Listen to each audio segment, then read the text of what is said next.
అంటది, నువ్వు మనం ఈయన మంచిగా బతుకుదాము, అది కేసు పెట్టదు ఏం పెట్టది సరేనా నన్ను మప్పించింది మేడం. ఇక అది డెలివరీ అయ్యేదాకా ఇక దానికి పాప కొట్టిందని తెలిసినాక మేడం నన్ను ఇక్కడ ఇచ్చిపెట్టేసిండు. దాని దగ్గర వేయండి ఇక చూసిరాను. అది ఎప్పుడు జరిగిందమ్మా? అది 2019 లో మే మే 1 పుట్టింది మేడం ఆ పాప. ఆ పాప పుట్టిందని వదిలేసి పోయింది మేడం. మళ్ళీ వీళ్ళంతా గొడవ ఇదని ఏందని ఇక అంతట్లా అమ్మ చనిపోయింది మేడం. ఇక నాకు ఈ గొడవలనే అమ్మ చనిపోయినాక కూడా అక్కడ కూడా గొడవ వేసింది మేడం. అమ్మ చనిపోయినని చూడకుండా కూడా ఏ లంది నన్ను పోనిస్తలేవు అక్కడికి దాని దగ్గరికి, నాకు బిడ్డ పుట్టింది నా బిడ్డ కింద పడ్డదట అట్లా ఇట్లా నా మీదకి లొల్లి కష్టం మేడం. ఇక అమ్మ దినాల రోజు 5 days ఇట్లా గొడవ చేసింది నాతోటి. ఇదంతా ఎందుకు, వీడితో నాకు టార్చర్ అవసరమా, ఇన్ని టార్చర్ అనుభవిస్తున్నా, పిల్లల్ని కొట్టడం నన్ను కొట్టడం అంతా చేసింది మేడం. ఇక నేను ఫైనల్ గా కేసు రీతలు ఫిక్స్ అయిపోయినా మేడం. ఇక నా భర్త నాకు విడాకులు ఇవ్వకుండా ఇంకో దాన్ని చేసుకున్నాడు అని కేసు పెట్టేసిన అన్న అయిపోయింది మేడం. వాళ్ళు నన్ను వదిలేసిండు, దాని దగ్గర పోయింది మేడం ఇక పర్మనెంట్ గా. కేసు ఎప్పుడు పెట్టారమ్మా? 2020 మేడం. లాక్డౌన్ ముందు పెట్టారు, మీకు లాక్డౌన్ 2 years ఎగిరిపోయింది. 2022 నుంచి కేసు నడుస్తూ ఉంటది. ఇంకేం కేసులు వేసారమ్మా మీరు? వరకట్న కేసు వేసినా మేడం. అదే అది దాంట్లోనే బైగామి కేసు, సెకండ్ మ్యారేజ్ చేసుకున్నాడు అని పోలీస్ స్టేషన్ కేసు ఒకటి వేసారు. గృహహింస చట్టం కేసు, మెయింటెనెన్స్ లు వేసారా? వేయలేదు మేడం. నేను ఏంటంటే నాకు చేసుకుంటే తిన్నట్టే మేడం.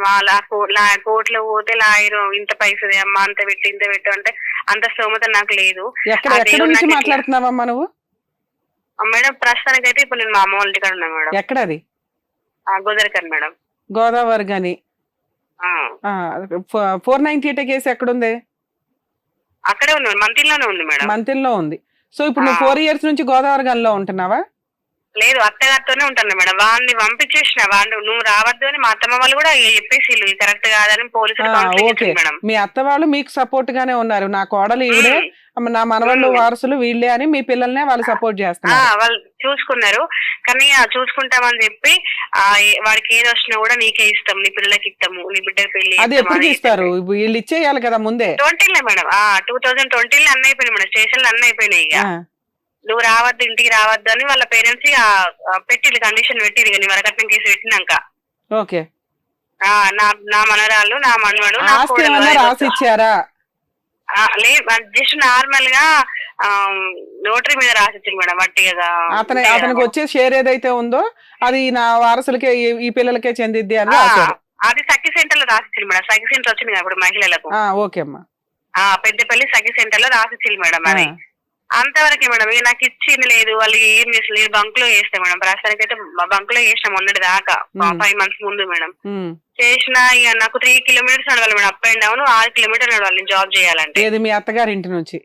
మా అత్తగారింటికి నుంచి. నేను ఈ రోజు మా ఇంటికి రాలేదు మేడం. వాడు ఏ రోజు అయితే వెళ్ళిపోయిండో ఆ రోజు నుంచి మా ఇంటికి రావడం మానేసిన. ఇక ఏ కష్టమైన సుఖమైన ఇక్కడ అనుభవిస్తా, వాంతోనే కొట్లాడతా, వాంతోనే చేస్తా అని అయిపోయినాక మేడం నా లైఫ్ లోకి వినోద్ అనే వ్యక్తి వచ్చింది మేడం. ఇక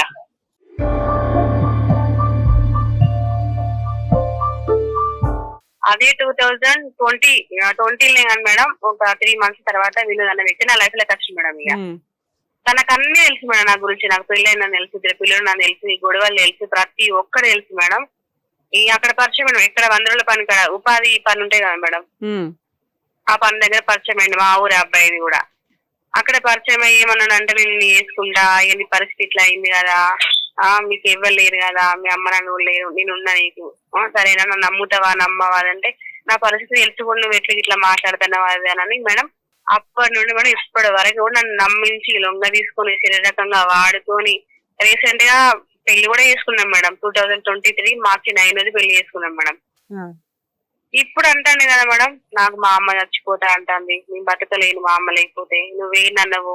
ఇప్పుడు గొడవ అయింది మేడం, ఇంట్లో తెలిసింది, మా ఆయనకు తెలిసింది, మా అత్త మామ తెలిసింది. తెలిసినాక నేను బయటకు వచ్చి 15 days అవుతుంది మేడం. ఇప్పుడు నేను చేసుకోను. పిల్లలు ఎవరి దగ్గర ఉన్నారమ్మా? పాప నా దగ్గర ఉంది మేడం, బాబు మా ఆయన దగ్గర ఉన్నాడు.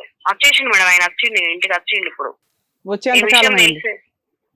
ఈ విషయం తెలిసింది మేడం. ఆయన తెలిసి ఇంటికి వచ్చి గొడవ చేసి నాకు ఫోన్ చేసి నువ్వు చేసినట్లా కరెక్ట్ కాదు అది కాదు అంటే సరే మేడం నేను తప్పు చేసిన కావచ్చు, కానీ ఇప్పుడు నేను బజార్న పడ్డ అయితే వినోద్ గురించే కదా మేడం. నా లైఫ్ లోకైనా రాకపోతే నేను ఏదో తినుకుంటూ ఉండేదాన్ని కావచ్చు మేడం.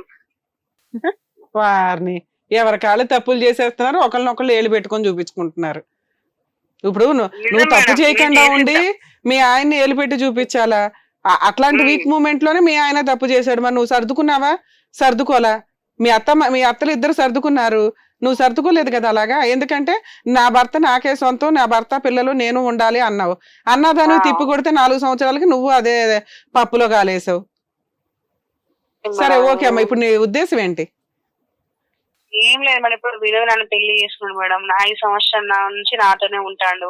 ప్రతిరోజు నేను బ్లాక్ మెయిల్ చేస్తున్నాడు. వీడియోలు ఉన్నాయి, నీ ఫోటోలు ఉన్నాయి, నీ పర్సనల్ మనం దిగిన ఫోటోలు నీకు తెలియకుండా నేను తీసిన, అవి నేను బయట పెడతాను నన్ను అద్దంటే అని మెసేజ్ చేసిండు, ఫోటోలు దింపుకున్నాడు, ఫోన్ పే చేసి. ఇప్పుడు నేను నీకు కావాలని పెట్టిన పైసలు ఏదో పని కోసం అని అవసరం కోసం ఇప్పుడు నన్ను గిట్లా అంటున్నావా గట్లా అంటున్నావా అని నన్ను ఇప్పుడు మాట్లాడతాను మేడం.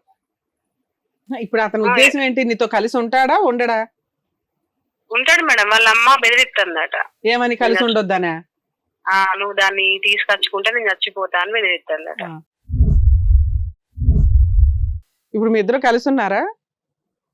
ఇప్పుడు నీకు తెలిసింది కదా మేడం, ఇంత తెలిసింది కనుక ఒకవేళ నువ్వు దాన్ని తీసుకొచ్చుకుంటా అంటే నేను చచ్చిపోతా అంట. ఈ 5 years నుంచి మేము వైఫ్ అండ్ హస్బెండ్ లాగానే ఉన్నాం. ఎక్కడున్నారు మీరు? మీ అత్తగారి ఇంట్లో ఉంటున్నారు కదా. ప్రతిరోజు ఇట్లా వచ్చేది మేడం. అవునమ్మా, దాన్ని మీరు అక్రమ సంబంధం అనాలి. సీక్రెట్ గా వెళ్ళి మీరిద్దరు మీ శారీరక సుఖాల్లో మీరు ఎంజాయ్ చేసుకుంటున్నారు, వస్తున్నారు.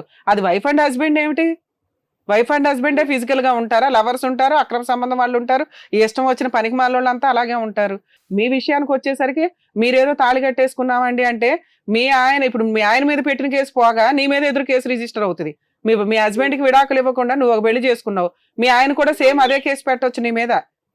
అరెస్ట్ వారెంట్లు ఉంటాయి. పిచ్చి పిచ్చిగా ఆలోచిస్తున్నావు నువ్వు. మీ ఇద్దరి మధ్య ఉన్నది అక్రమ సంబంధం మాత్రమే.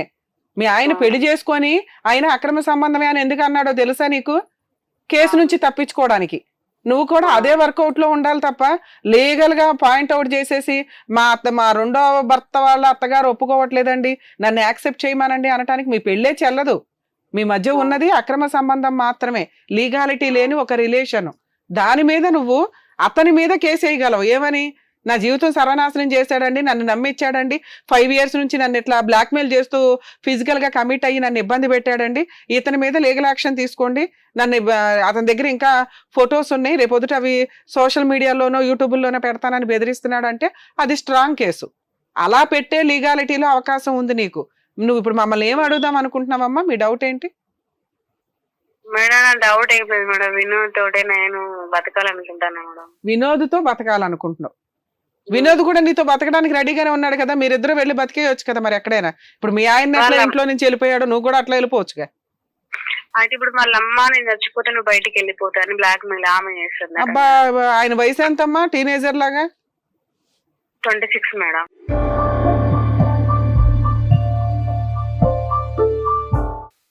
నీ వయసు ఎంత? 34 మేడం. ఫోన్ పెట్టా నువ్వు, నీ తెలివితేటలో సిగ్గు లేకుండా మళ్ళీ ఎంత ధైర్యం ఉంది మాకు ఫోన్ చేసి అడగడానికి? ఊళ్ళో అన్ని పంచాయతీలు చేస్తాం అనుకున్నావు తల్లి? నీ 36, నీకు బుద్ధి లేదు? 26 ఏళ్ళ అబ్బాయి నేను పెళ్లి చేసుకోవాలా? తాళి కట్టాడా? అరే, ఇక్కడ ఉన్నది అడ్వకేట్ రమ్య గారు అని తెలిసి నువ్వు ఎంత ధైర్యంగా మాట్లాడుతున్నావు ఇంతసేపు? ఏవో ఇద్దరు ఒకే ఏజ్ వాళ్ళు ఏవో ఏదో నడిపిస్తున్నారంటే ఓ పిల్లోని ట్రాప్ చేసావు నువ్వు ఒక రకంగా. ఫోన్ నెంబర్ ఫీడ్ చేయండి, పోలీస్ స్టేషన్ లో అమ్మాయి మీద సీరియస్ కంప్లైంట్ ఇవ్వచ్చు. వాళ్ళ అమ్మ చచ్చిపోక నీకు ఇచ్చి ఎదురు వెల్కమ్ పార్టీ పెట్టాలా? అమ్మా, అద్భుతమైన కోడలు భర్తను వదిలేసి 2 పిల్లలను వదిలేసి నా చిన్న పిల్లోని ట్రాప్ చేసిందమ్మా, రా తల్లి ఉత్తమరాలా అని. బ్లాక్ మెయిల్ చేస్తే వదిలించుకోమమ్మా. ఇప్పుడు నీకు అదే చెప్తున్నాను, నువ్వు అతను వదిలించుకోనే ఉద్దేశం ఉంటే నోరు మూసుకొని వదిలించు, లేకపోతే అసలు ఈ కేసు నేను సీరియస్ గా తీసుకుంటాను. ఆ అబ్బాయి తరపు నుంచి నేను వస్తా. ఓ చిన్న పిల్లని ట్రాప్ చేస్తావా? లేదు మేడం, తను ఏ రోజు కూడా ట్రాప్ చేయలేదు మేడం. తనే పిల్లలతో కూడా మాట్లాడి. నువ్వు ఇక్కడ కాల్ చేసి చాలా తప్పు చేసావు. ఈ షో ఏంటో తెలుసా? ఎవరికైనా అన్యాయం జరిగితే వాళ్ళకి ఎట్లా సపోర్ట్ చేయాలి ఏంటి అని. అన్యాయం చేసిన వాళ్ళు కూడా ఫోన్ చేసేస్తే ఇంతసేపు మాట్లాడడమా? లేదు మేడం, అయితే నన్ను ఇంకుంది మేడం, అందుకని సార్ ఉండి 20 నిమిషాలను చెప్పు. ఇంకేం చెప్తావు చెప్పమ్మా? 26 ఏళ్ళ పిల్లోడిని లైన్ లో వేసేసావు. ఆ అబ్బాయి పెళ్లి చేసుకోకపోతే ఇప్పుడు నువ్వు బతకలేవు, నీకు వినోదే కావాలి. అక్కడ వాళ్ళ అమ్మ చచ్చిపోద్ది. నీలాంటి కోడల్ని 10 ఏళ్ళు తేడా ఉన్న కోడల్ని తెచ్చుకొని పెట్టుకుంటారా? ఓ పెళ్లి అయిపోయి విడాకులు అవ్వకుండా ఇద్దరు పిల్లలు ఉన్న అమ్మాయిని. ఆ, అయితే మేడం నేను నా వర్షం ఏంటంటే మేడం చాలా సార్లు ఇంట్లో కూడా చెప్పింది మేడం, వద్దు వినోద్ వద్దు నీ కాలు ముగుతా అంటే బ్లాక్ మెయిల్ చేసిన మేడం, వీడియోస్ కూడా ఆ ఉన్నాయి పిల్లోడు చిన్న పిల్లోడు, నీ బుద్ధి ఏమైంది? నాకు వెళ్ళకుండా తీసినట్టు మేడం. అవునమ్మా, అరే వీడియోలు తీస్తావా? గెలక్కగాడు నువ్వే ఎంత ఉంటే ఇన్ని తెలివితేటలుంటే నీ ఇలాంటి వాడిని ఎట్లా వదిలించుకోవాలి నాకు తెలుసు అని పోలీస్ ప్రొటెక్షన్ కి వెళ్ళాలి. ఇప్పుడు వాడు నాకు వద్దు బుర్రా అంటున్నాడు కదమ్మా, వదిలిపడే. లేదు మేడం, మొన్న కూడా మేడం అన్నాడు, మొన్న కూడా ఫోన్ చేసి మేడం బయటికి పోయి ఉందాము, నేను చూసుకుంటా నేను ఇదేనా నువ్వు ఇంకా చెప్తానన్నా సుత్తి? మేడం నువ్వు ఇంకా చెప్తానన్నా సుత్తి ఇదేనా తల్లి? లేదు మేడం, నన్ను ఎంత టార్చర్ చేసినా నాకు తెలుసు. టార్చర్ చేస్తే వదిలే, టార్చర్ చెయ్యకపోయినా వదిలే ఆ పిల్లోడిని. వాళ్ళ అమ్మ తరపున నేను వస్తాను, ఈ కేసు ఏంటో నేను ఎంక్వైరీ చేయిస్తా. ఫోన్ పెట్టు నువ్వు ఫస్ట్. ఈ కేసు ఇంకా మాట్లాడు, మీరు కాల్ కలిసి కట్ చేయండి. వాళ్ళ అమ్మ అసలు అబ్బాయి వాళ్ళ అమ్మ 26 years వాళ్ళ అమ్మ, వాళ్ళు అసలు సూసైడ్ చేసుకుంటారు ఒక రకంగా. ఆ అబ్బాయి చెడ్డోడు, వాడిని జైలు పంపిద్దాం, ఈ అమ్మాయిని జైలు పంపిద్దాం. తిట్టానికి ఇద్దరికి ఇదే మామూలుగా వదిలేసే కేసు కాదు. డైరెక్టర్ తో మాట్లాడండి, అది ఆపేసి ప్లీజ్, అది ఆపేయండి. హిట్ టీవీ యాప్ ని డౌన్లోడ్ చేసుకోండి. ఇందులో short news, live news, entertainment movies అన్ని అవైలబుల్ గా ఉన్నాయి. Please download Hit TV app. Hit TV app. Hit TV యాప్ని ఫ్రీగా డౌన్లోడ్ చేసుకోండి.